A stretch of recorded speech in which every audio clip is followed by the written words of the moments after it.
Welcome to Nostalgia Trip, where we review classic games to see if they are still as good as we remember. Join us as we revisit the past and decide if these games are timeless treasures or relics from gaming history. Today I'm going to show you a hidden gem from the PlayStation 1 that you probably don't know about, Akuji The Heartless. This game was released in 1998 by Crystal Dynamics and published by Eidos Interactive.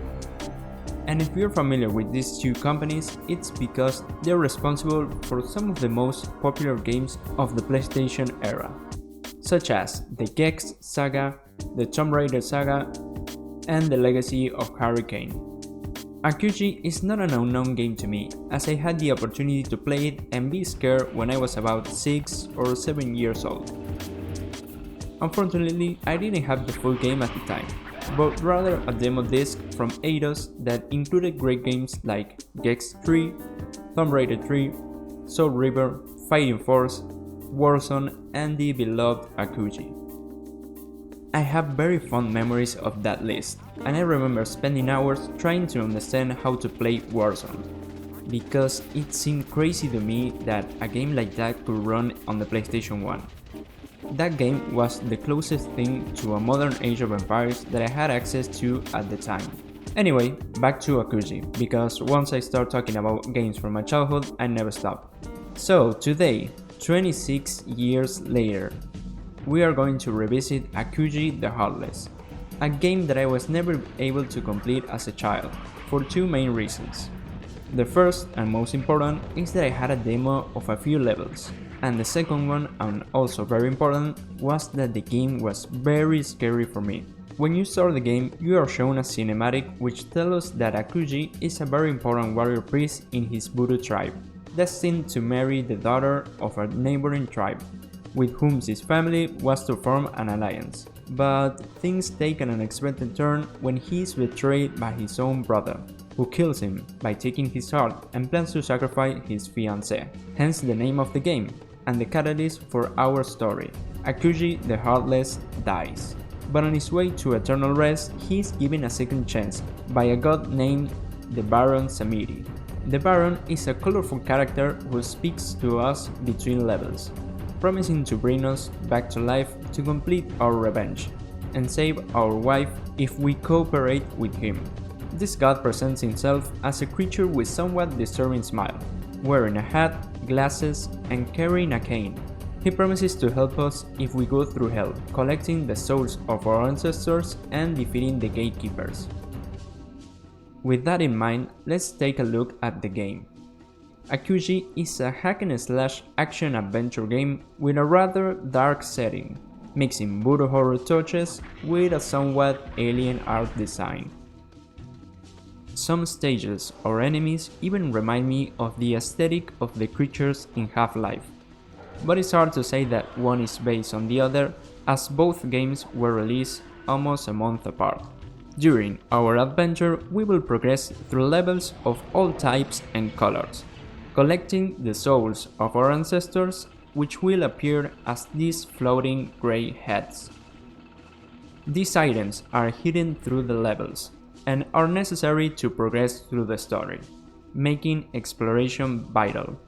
The game features a Crash Bandicoot-style main hook, which was popular at the time because it allowed the player to choose which level to play in a more organic way. The game is divided by floors, and there are generally 3 levels and a boss fight for each floor, with the whole game having 4 bosses to defeat. The approximate length of the game is 6 hours, depending on whether you have to replay a level to collect some of the missing souls.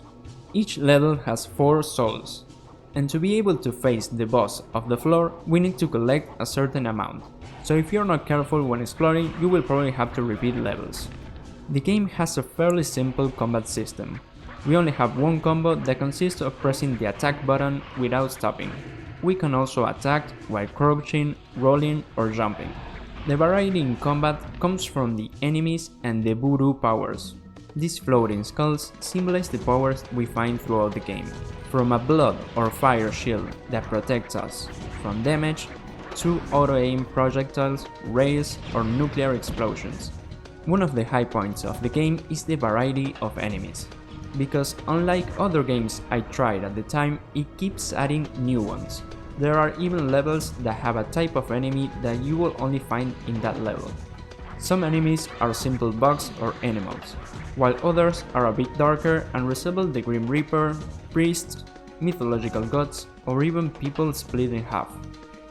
Oh, and there are also creatures with a more alien-like appearance, in the style of Half-Life, which are also quite interesting. But the main selling point of this game is the platforming and level design, which, although not super complicated, really surprised me because it is very entertaining and the level design is very good. From areas with mirrors to guide you through the level, to blood lakes where you have to move on a snake. This aspect of the game improves as you progress, with the last levels being the most fun and challenging.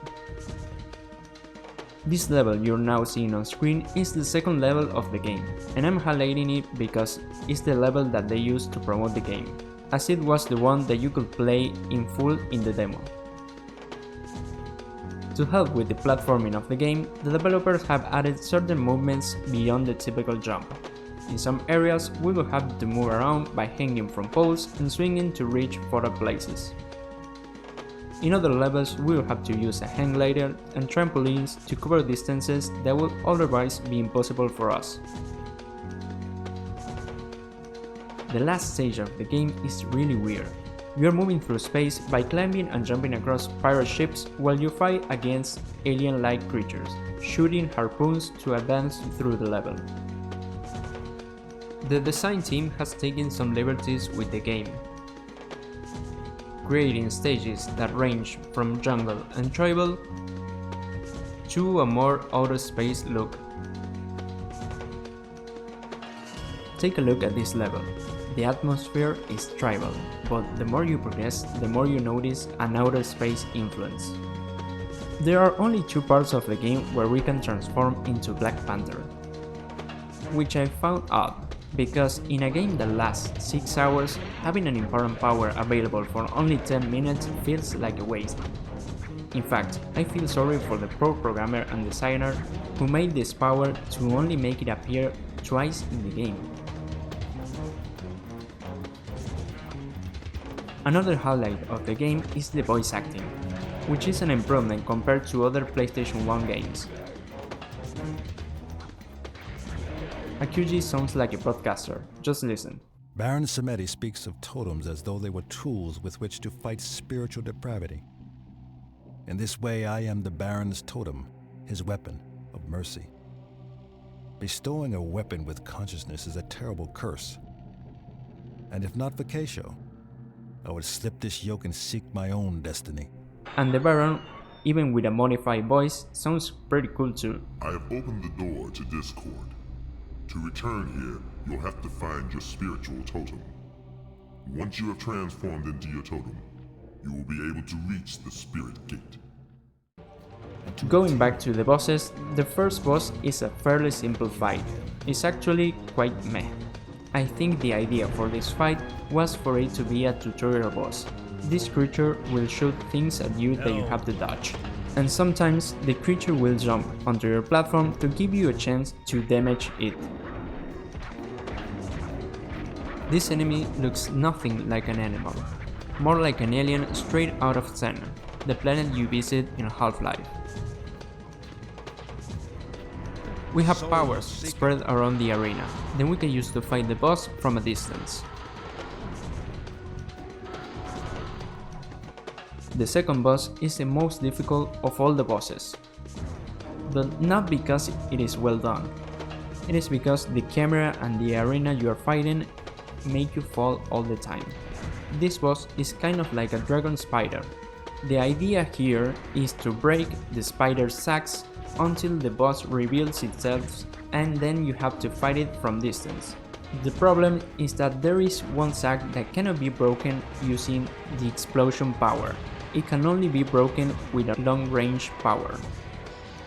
Once the boss appears, you can shoot your powers and make your best attempt at killing it.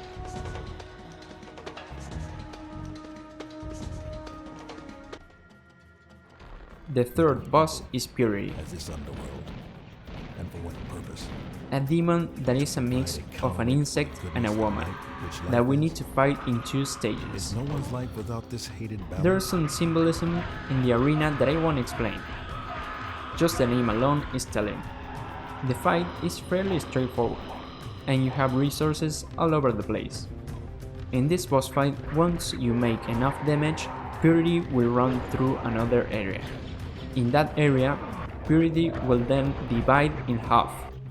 So first you will have to fight the tail and then Purity as a whole. The floor is covered in acid, but you have this power that can protect you from the damage.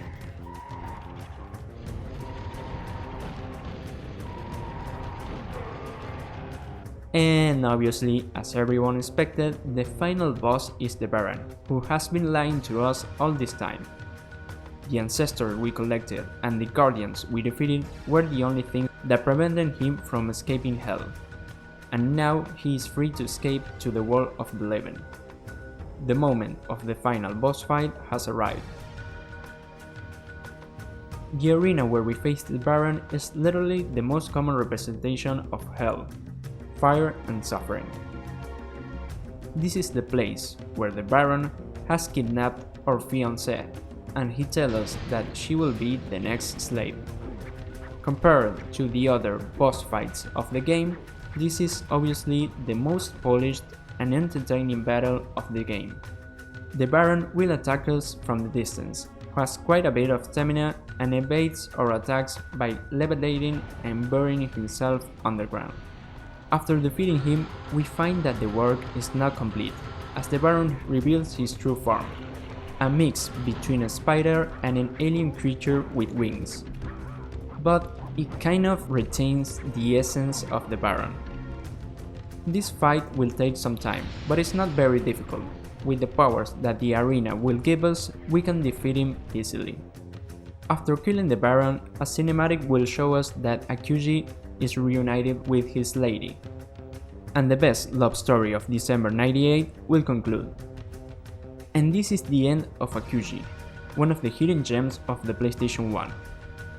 I've been wanting to play Soul River for a long time, but before doing that, I wanted to revisit the roots of Crystal Dynamics. This company used to make platforming games like Gex, and Akuji was the first game that they released that was aimed at a more mature audience. Crystal Dynamics will use this game to gain the necessary experience to create something like Soul River. For me, Akuji is a great game, and I think it still holds up, even though 26 years have passed.